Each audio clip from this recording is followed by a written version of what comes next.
ناظرین ਤੁਹਾਡੇ ਪਸੰਦੀਦਾ ਪ੍ਰੋਗਰਾਮ ਹੈ ਕਿ ਹਕੂਕ ਦੇ ਨਾਲ ਤੁਹਾਡਾ ਮੇਜ਼ਬਾਨ ਅਮਜਦ ਬਲੋਚ ਤੁਹਾਡੀ ਖਿਦਮਤ 'ਚ ਹਾਜ਼ਰ ਹੈ। ਜਿਵੇਂ ਕਿ ਤੁਹਾਨੂੰ ਪਤਾ ਹੈ ਅਸੀਂ ਪ੍ਰੋਗਰਾਮ ਦੇ ਵਿੱਚ ਤੁਹਾਡੀ ਵੱਡੀ ਵੱਡੀ ਸ਼ਖਸੀਅਤ ਨਾਲ ਮੁਲਾਕਾਤ ਕਰਵਾਉਂਦੇ ਹੁੰਦੇ ਹਾਂ, ਖਾਸ ਕਰ ਉਹਨਾਂ ਸ਼ਖਸੀਅਤ ਨਾਲ ਜਿਨ੍ਹਾਂ ਨੇ ਇਲਾਕੇ ਵਾਸਤੇ ਖਿੱਤੇ ਵਾਸਤੇ ਸਪੈਸ਼ਲੀ ਸਰਾਇਕੀ ਖਿੱਤੇ ਵਾਸਤੇ ਕੋਈ ਅਹਿਮ ਕੰਮ ਕੀਤੇ ਹੋਣ। ਤੇ ਇਹ ਸਿਲਸਿਲੇ ਦੀ ਕੜੀ ਅੱਜ ਦੀ ਇੱਕ ਸ਼ਖਸੀਅਤ ਹੈ ਜਿਹੜੇ ਮੁਮਤਾਜ਼ ਸ਼ਾਇਰ, ਸਿਆਸੀ ਤਜਜ਼ੀਆਕਾਰ ਤੇ ਸਮਾਜੀ ਰਹਿਨੁਮਾ ਹਨ। ਤੇ ਇਹ ਵੇਲੇ ਉਹ ਇੱਕ ਨੈਸ਼ਨਲ ਲੈਵਲ ਦੇ ادارہ استحکام شرکتی ترقی کے چیف ایگزیکٹو بھی ہیں۔ اگر ان نال اصا انہوں کو بحیثیت شاعر دیکھوں تو انہوں نے 7 شاعری مجموعے ایک نثر تے تفصیلی کتاب شائع ہو چکی ہے تے ہفتہ وار انہوں دا انگریزی اخبار وچ کالم بھی چھپ دے تے نال او عوامی پارٹی پاکستان ایک نویں سیاسی پارٹی جڑی کچھ عرصہ تھی گئی بڑی ہے اندے بانی رکنن مشیرن تے اہم خدمات سر انجام دے پین پورے پاکستان واسطے خصوصاً سرائکی خطے واسطے انہوں دے ادارے جا خدمات قابل تعریف ہیں۔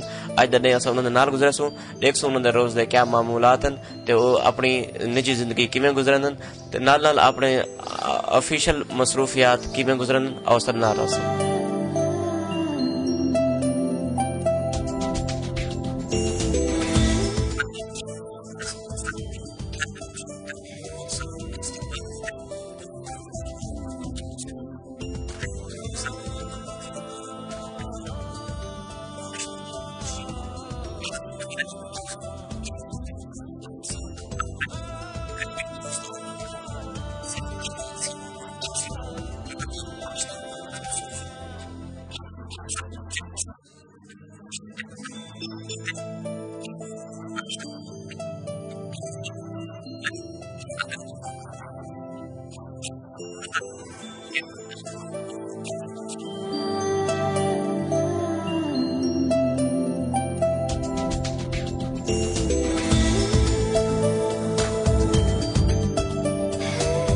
ناظرین اساں یہ ویلے ناشتے کی ٹیبل تے موجود ہیں۔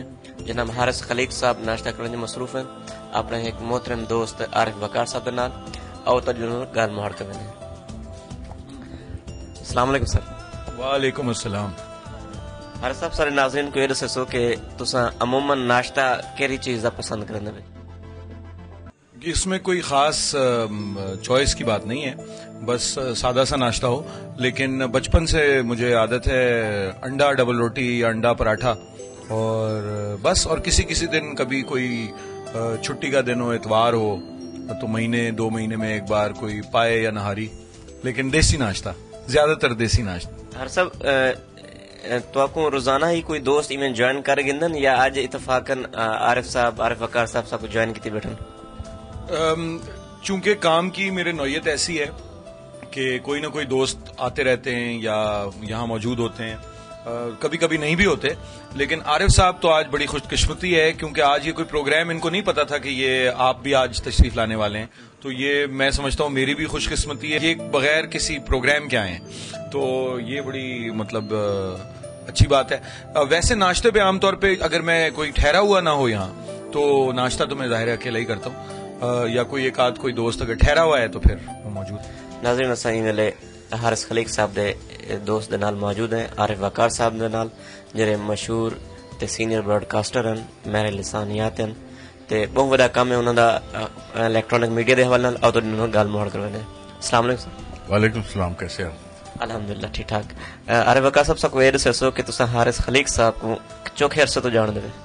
جی کوئی 20 سال سے۔ تساں انہاں دی شخصیت کو کیویں لگدے؟ وہ ایک ہمہ جہت شخصیت ہیں، زبان کے حوالے سے دیکھیے تو اردو، پنجابی، سرائکی، بلوچی، پشتو سے پوری واقفیت رکھتے ہیں، اور انگریزی پہ بھی انہیں دسترس ہے، اس لیے ان کی شاعری میں بھی آپ دیکھیے کہ یہ کثیر لسانیت، ملٹی لنگولیزم موجود ہے، اور میں اس پہ کام بھی کر چکا ہوں، لکھ بھی چکا ہوں۔ انہاں دی بطور ایک شاعر ہون دے تساں انہاں کو کیویں پہندے؟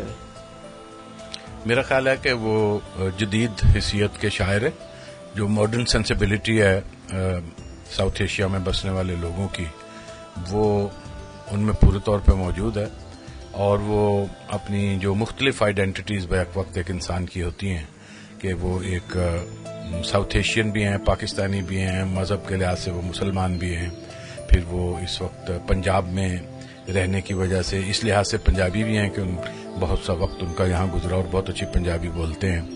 تو میں سمجھتا ہوں کہ وہ لسانی طور پہ بھی ہمہ جہت شخصیت ہیں اور ایک چونکہ سیکولر خیالات کے آدمی ہیں اس لیے ان میں تعصب کسی طرح کا نہیں. اور یہ میں سمجھتا ہوں کہ ایک ایسی خوبی ہے کہ جسے اپنانا چاہیے آج ہر شخص کو اور تقلید کرنی چاہیے. اس لحاظ سے وہ میں سمجھتا ہوں آج کے پاکستان میں ایک مثالی انسان.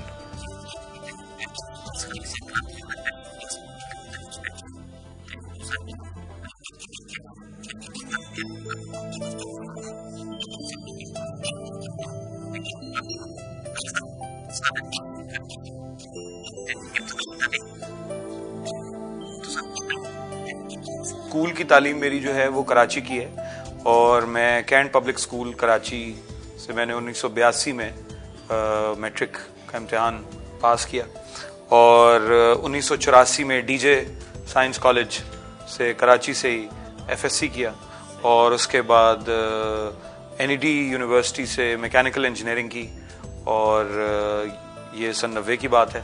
اور اس کے بعد جو ہے وہ میں نے جو ماسٹرز کیا ہے وہ London school of economics and political science سے کیا ہے, وہ 99 میں کیا ہے. کچھ عرصے کام کرنے کے بعد پھر میں نے ماسٹرز کیا. ماسٹرز میرا انجینئرنگ میں نہیں ہے, وہ ڈیولپمنٹ مینجمنٹ میں ہے, یعنی نیو انسٹیٹیوشنل اکنامکس.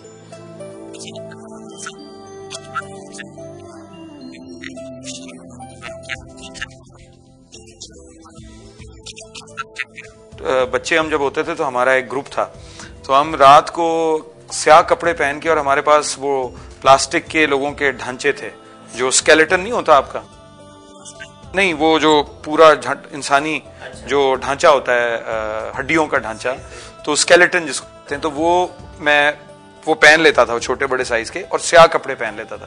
اور جو راہگیر ہوتے تھے تو انہیں ہم ڈراتے تھے. تو یہ کام ہم نے بہت کیا ہے.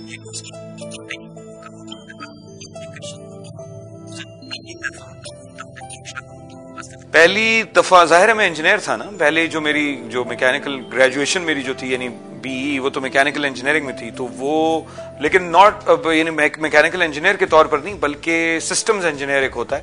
تو پہلے میں کچھ عرصے مینجمنٹ ٹرینی رہا ایک انجینئرنگ آرگنائزیشن میں, اور اس کے بعد سسٹمز انجینئر ہو گیا. تو میں نے جو پاور پلانٹس ہیں اور کیمیکل پلانٹس ہیں ان کی انسٹرومنٹیشن کا کام کیا ہے. تو پہلا میرا جو کام تھا وہ یہ تھا, اور یہ 1991-92 کی بات.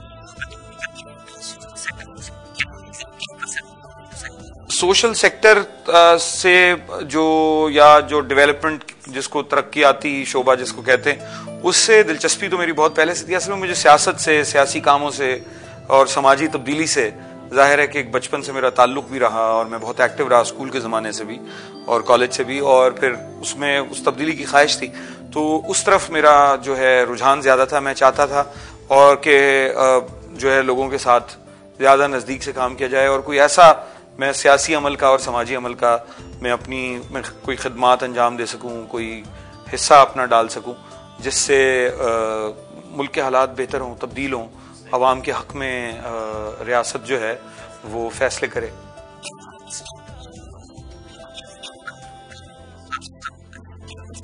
ڈیولپمنٹ سیکٹر میں این جی او ریسورس سینٹر ایک ادارہ تھا آغا خان فاؤنڈیشن کا, وہاں سے میں نے کام شروع کیا تھا. لیکن اس کے ساتھ ساتھ میں والنٹری کام کافی کرتا تھا. رضاکارانہ طور پر میں ایمنسٹی انٹرنیشنل کے ساتھ بھی وابستہ تھا. پھر بائیں بازو کے طلبہ کی کچھ تنظیمیں تھیں اور تحریکیں تھیں عالمی, ان کے ساتھ میرا تعلق تھا, جس میں نے فلسطینی طالب علموں کے ساتھ, ساؤتھ افریقن جو طالب علم تھے, کال آف اسلام ایک آرگنائزیشن تھی, ان کے جو طالب علم کراچی پاکستان پڑھنے آتے تھے ان کے ساتھ میں نے کافی کام کیا.